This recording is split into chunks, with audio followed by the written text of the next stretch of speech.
is intermittent fasting and why would you do it? Intermittent fasting is not a diet, it's a pattern of eating. It's a way of scheduling your meals so that you get the most out of them. Intermittent fasting doesn't change what you eat, it changes when you eat. Why is it worthwhile to change when you're eating?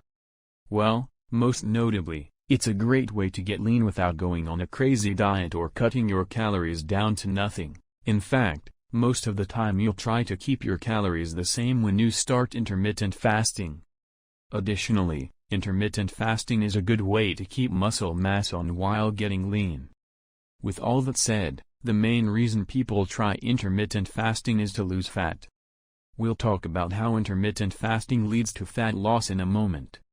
Perhaps most importantly, intermittent fasting is one of the simplest strategies we have for taking bad weight off while keeping good weight on because it requires very little behavior change.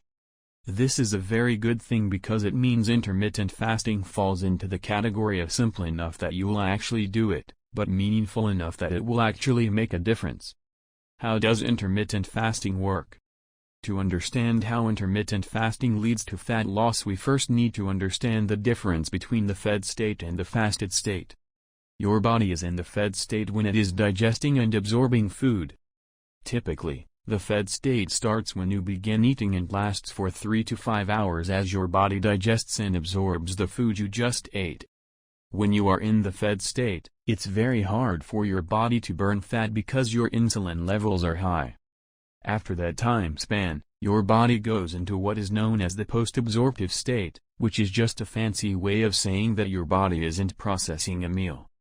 The post-absorptive state lasts until 8 to 12 hours after your last meal, which is when you enter the fasted state. It is much easier for your body to burn fat in a fasted state because your insulin levels are low. When you're in the fasted state, your body can burn fat that has been inaccessible during the fed state. Because we don't enter the fasted state until 12 hours after our last meal, it's rare that our bodies are in this fat-burning state. This is one of the reasons why many people who start intermittent fasting will lose fat without changing what they eat, how much they eat, or how often they exercise. Fasting puts your body in a fat-burning state that you rarely make it to during a normal eating schedule. Download the most helpful app, 0 Calories Fasting Tracker. This app helps to lose weight. A fasting diet for life.